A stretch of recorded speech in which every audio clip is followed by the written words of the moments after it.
Yes, it's the new Gay Family series starring Lucille Ball with Richard Denning as Liz and George Cooper. Two people who live together and like it.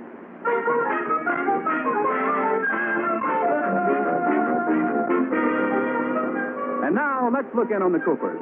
It's 3 days before Valentine's Day.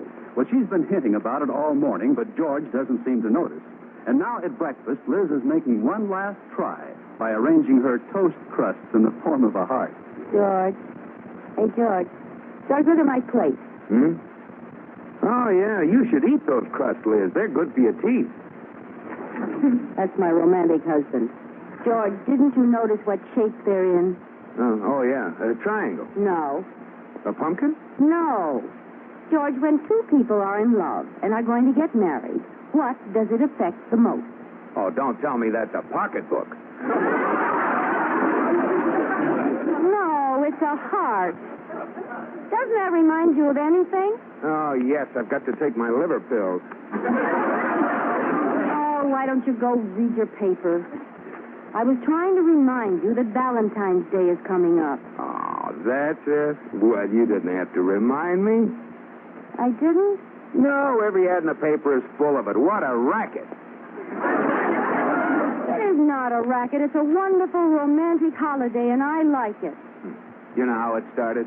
Well, St. Valentine was No, I don't. Do you? Well, it so happens I do. It seems that years ago there were two kindly old gentlemen who thought love was so wonderful that they set aside a day to honor all sweethearts and lovers. And they called it St. Valentine's Day. Oh, isn't that sweet? Who were they? A candy maker and a florist.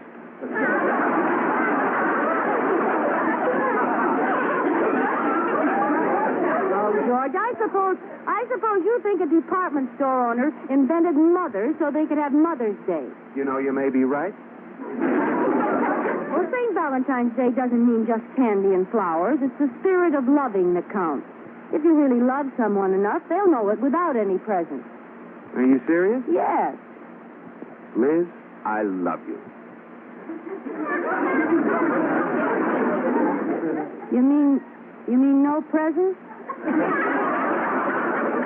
No, I love you too much. But, George, what's Valentine's Day without candy and flowers? I thought so. You know the real reason I like Valentine's Day? Because it's such a good excuse to be all mushy and gushy about you. Yeah? Well, what's your excuse for the other 364 days? You're mushy all the time. Yeah, but on Valentine's Day I can be mushy and loud. I love you, George! Liz, keep quiet. I love you, George! Liz, stop. What about Katie? Katie loves you too, George! Oh, the lady next door. What about the lady next door? Well, she might hear you. Now, simmer down. All right, I'll be quiet. I love you, George. That's better. You love me, George? Yes, I do. I'm glad to hear that, George. Anybody want more coffee? No thanks, Katie. No, thanks. What are we whispering for? Well, it was just a joke, Katie. We're kidding about Valentine's Day. Kidding? Oh, you should never joke about Valentine's Day. Oh, it's a beautiful occasion. Why, Katie, I think you've got a boyfriend. Well, I have been working on a Valentine poem, and I'm going to give it to... To whom? I'm going to give it to... Is that his first or last name? Oh, Mrs. Cooper, it's for Mr. Dabney, the butcher. Oh, old heavy thumb. Is the butcher your boyfriend, Katie? Well, sort of. That explains why we've been able to cut the steaks lately. Well, he isn't exactly my boyfriend, but I've always sort of liked him. Well, you could do worse than Mr. Dabney. He's quite attractive and a very good butcher. Well, some people may have better beef, but his liver is good. And no one has oxtail and pig's feet like his. Say, what's it cost to see him? I I do have a problem, though, Mrs. Cooper. I haven't got the nerve to give Mr. Dabney the valentine I wrote to him. Would you go shopping with me today and give it to him for me? Why, sure, Katie. Anything to help out romance. Oh, thank you, Mrs. Cooper. I'll go finish it. Liz, are you going to start playing Cupid again? Now, you know what Now, happened. George, what harm can come from handing him a valentine for Katie? I'll not only help their romance along, but he'll give us better meat. This isn't just an affair of the heart. There are a couple of stomachs mixed up in this, too.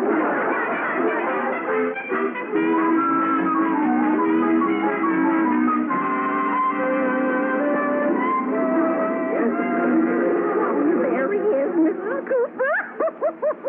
Well, give me the valentine. I'll hand it to him. Here. What have you got on this, Katie? Well, I wanted it scented with an odor he'd like. But it's all soggy. Would you do soak it in perfume? No, bacon grease. Well, that's romantic. Well, give it to me. I'll be watching from the grocery department. All right. Good morning, Mr. Dabney. Hi, Miss Cooper. How are things in the meat market? Hi, Miss Cooper. What can I do for you today? Well, I didn't come to buy anything today, Mr. Dabney. I'm here on sort of a personal matter. I happen to know that one of your customers thinks you're rather nice. No. Yes. She's been too bashful to tell you, but since this is almost Valentine's Day, she wants you to know she likes you a lot. You know something, Miss Cooper? What? I like you a lot, too. Now, wait a minute. I'm not the one. Still bashful, eh? Oh, you little minx. Just a second, Mr. Dabney. I happen to be speaking for someone else. What's that you're hiding behind your back? Oh, how did I get mixed up in this? Here, this'll straighten things out. It's a valentine. Oh, Miss Cooper, I feel like such a heel. I don't have one for you. Now, stop this nonsense. No, wait a minute. I'll cut your heart-shaped piece of salami. Oh, no. Look, just read this valentine and you'll see what I'm trying to tell you. All right, Liz. Oh, gee, it looks beautiful. And how did you know? My favorite aroma, Swift's Premium. Read the valentine. All right. If you'll be mine, then I'll be thine. You set my heart a quiver. Say you'll be my valentine and send 2 pounds of liver.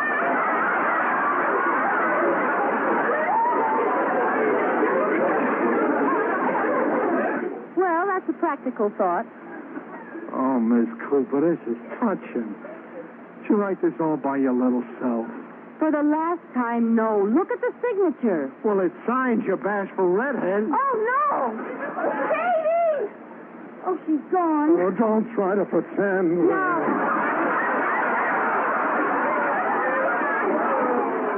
You stay there. You stay right behind that counter. Oh, come here, you bashful redhead. Now, you listen to me. Katie has red hair, too. We're both redheads. She's the one for you. Listen, 2 houses may have red roofs, but you don't pick the one with the sagging foundation.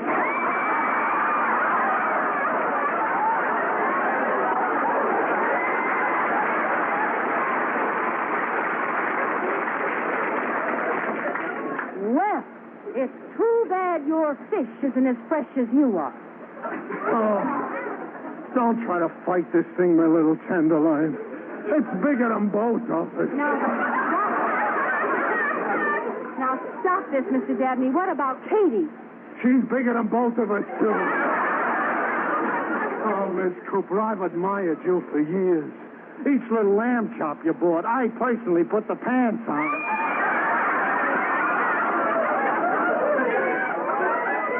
I feel as though part of me belongs to you. So do I. You feel as though part of me belongs to you? Yes, your thumb. I paid for it often enough. Goodbye.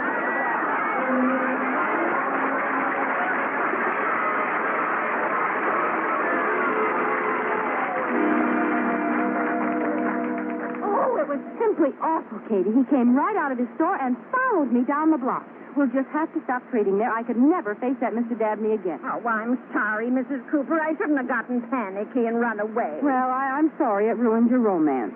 Oh, I'll get over it in time. I have a date with the milkman tonight. Well, that's good. Now that we're going to get tough meat again, it'll be nice to have fresh eggs. I left his valentine in an empty milk bottle. Oh, that's romantic. What did you say? I said, I love you, dear. Don't be surprised. Leave 2 quarts of homogenized. Uh-huh. Well, listen, Edgar Guest, do me a favor, will you? I've made out a check for Mr. Dabney, and I wish you'd go out and mail it. The sooner I sever connections with that wolf, the better. Yes, ma'am, I will. Here, mail this one, too. This is a valentine. Why, Mrs. Cooper, who are you sending a valentine to? To George, of course. I thought it would sort of be fun for him to get it at the bank. It's a copy of the first valentine I ever sent to him when I was only 16 years old. Here you are, Katie. Better hurry. They pick up the mail soon. All right, I'll get my coat and go right away. Better wear your gloves. That valentine's pretty hot. Hi, Liz. George, what are you doing home in the middle of the afternoon? Well, You've been fired. No, I You just... quit. Oh, no. You're sick. No, I feel fine. The bank burned down? No! Isn't that just like a man comes home early and won't give you a word of explanation? Well, give me a chance. Let me get in the house. You talk so much, the breeze keeps blowing me back out the door. All right, come on in. I'm going to Chicago for a couple of days on business, and I have to pack and catch the 4 o'clock train. Oh, good. I'll go with you. No, sorry, honey. Mr. Atterbury has a new rule. No wives along on business trips. Well, he took his wife along on his last trip. That's when he made the rule. Well, I'll go pack for you. Oh, wait a minute, George. You'll be back by Monday, won't you? No. Oh, dear. I'll see you in a minute, George. Hey, where are you going? Down to the mailbox. I have to see a man about a letter.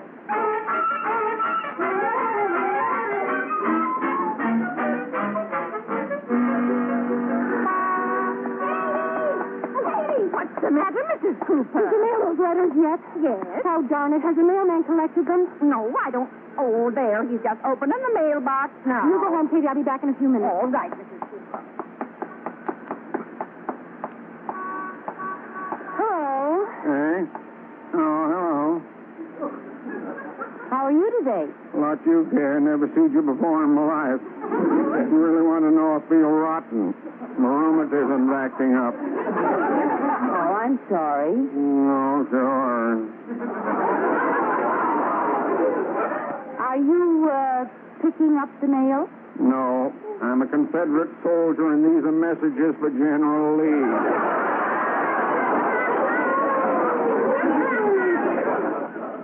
Well, you don't have to get nasty about it. What do you got on your mind, young lady? It's very simple. There's a letter in that box I want. Oh, tampering with the mails, eh? No, I wrote it myself.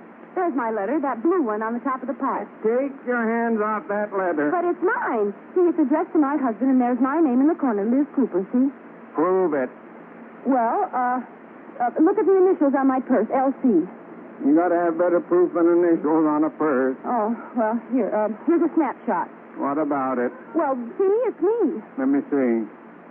By golly, it is you. Well, that's proof of... Now, wait a minute. You can't trick me like that. Look, the flap isn't on very tight. Look inside. I'll tell you what's in it. Well, I'll just peek in here and See, it's a valentine I sent to my husband. It's Valentine there. Yes, uh-huh. Don't look like... just as I thought. Trying to rob the United States mail. Young lady, you can go to the penitentiary for this. What? There's no Valentine in this envelope at all. There isn't? No, it's a check made out to Mr. Dabney, the butcher. Oh, good heavens. That means Mr. Dabney's getting the valentine I sent to George. Oh, quick, look for another letter made out to Dabney. Oh, no, these letters are going on their way, legal.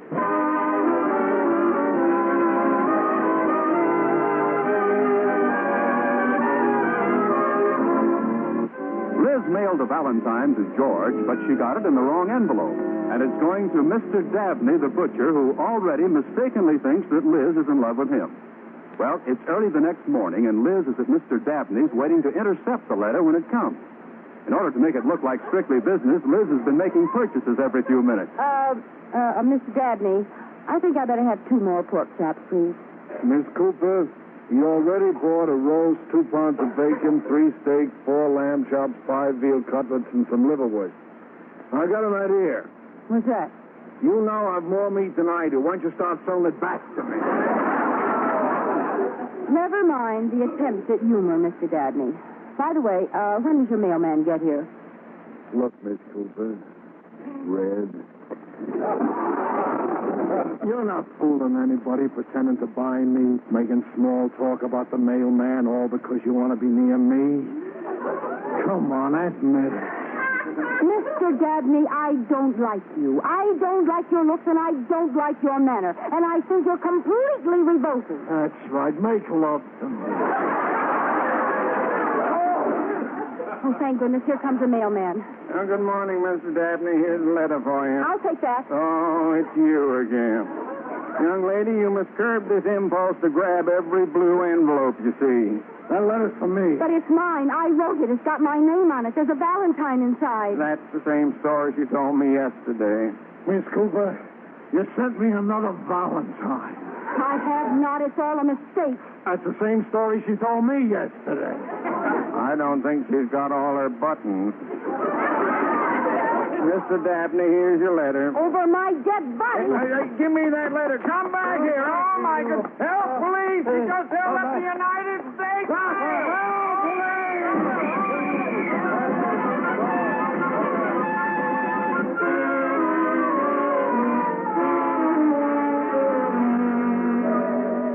Now, don't fret, Mrs. Cooper. Everything's going to be all right. But, Katie, how will I ever be able to tell George I was arrested for robbing the United States mail and that he has to appear in court with me tomorrow? It won't be easy.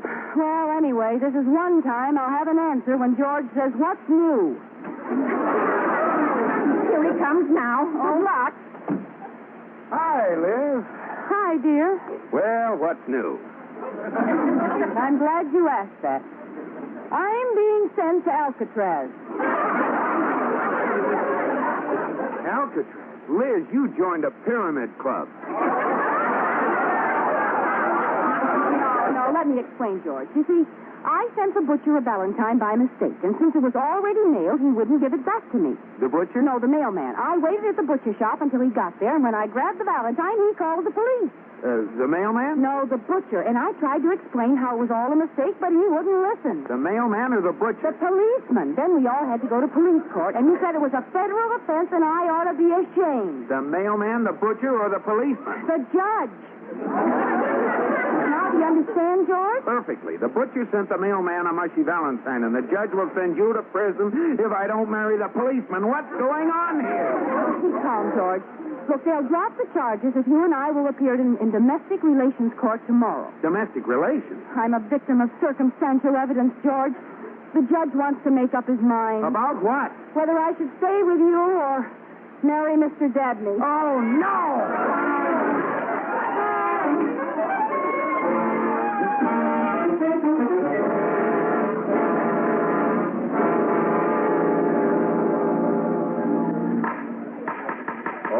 All right, the domestic relations court will come to order. Now, Mr. Cooper, if you and Mrs. Cooper will sit on this side of the table. All right, Judge Skinner, but I tell you there Please. isn't And you, Mr. Dabney, over here. Okay, Judge. Hiya, Red. drop dead. What does he mean, Red? Please, Mr. Cooper, we must control our feelings. Now, I have studied all the facts in this case kindly supplied to me by Mr. Dabney. Oh, great. And before we start, I want you all to realize that there is no problem too big to solve. Into every life a little rain must fall. Every cloud must have a silver lining, and it is always darkest before the dawn. Well, now that we've had the weather report, let's get on with the case. Please. Mrs. Cooper, I want to start this hearing with an open mind, bearing no prejudice towards either party. Uh-huh. Now, when did you first realize you were in love with Mr. Dabney? Wait a minute. I'm not in love with Mr. Dabney. Ah, she finds me irresistible.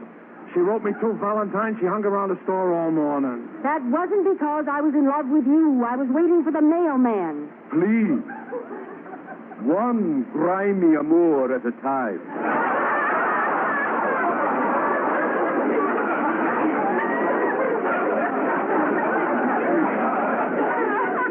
Oh, look, Judge.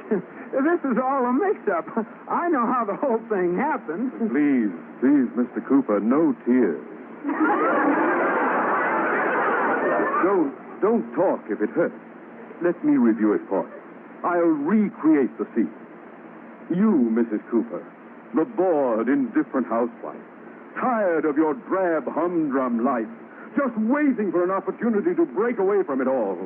And then one day your husband announces he must leave town, and you realize this is your chance, your opportunity to escape from this colorless, unimaginative man. Just a minute. Don't stop him, George. I want to see how this comes out. Oh, this is a lot of nonsense. There's no basis for the whole business. Are you forgetting this valentine your wife wrote to her lover? So she wrote that to me. Oh, Mr. Cooper, you're a hard loser. Mrs. Cooper, I suggest you read the valentine. All right. Dear sweetheart. That's me. That's me. Please. The way this woman operates, it could be me.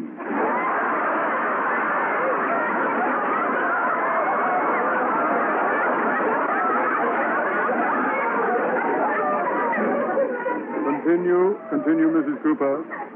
Thank you.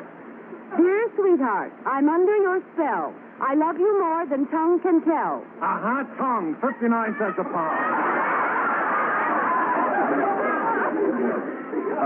A good point, Mr. Dabney. Continue, Mrs. Cooper. Thank you. My lover, I have this to say. I care for you in the very worst way. That ought to prove it. Love or worse. Oh, that's just coincidence. She wrote this to her husband, not to her butcher. I must say she writes a valentine with a lot of meat in it. Continue. My love for you is not a phony. This valentine is no baloney. That proves it. It certainly does. Well, George, it's been nice knowing you. If you ever need any meat, come and see us. Now, just a minute. You're not going to get away with this. I love Liz. I've been married to her for 10 years. And no judge or butcher or anyone else in the world is going to take her away from me without a fight.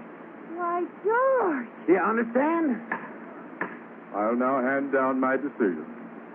I award the custody of Mrs. Cooper to Mr. Cooper. Hooray! You've got my custody. Hey, what's the big idea, Judge? Well, Mr. Dabney, I think Mrs. Cooper is in love with you. But we must think of Mr. Cooper. When I give a man a chance to get rid of his wife after 10 years of marriage and he doesn't take it, he's in bad shape. He needs someone to look after him. Case dismissed.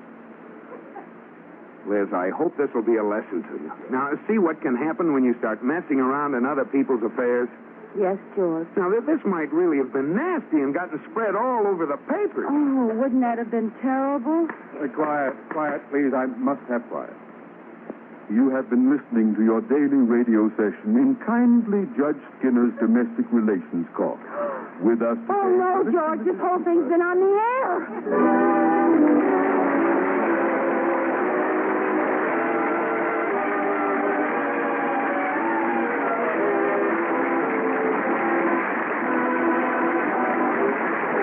My Favorite Husband has been presented through the worldwide facilities of the United States Armed Forces Radio and Television Service.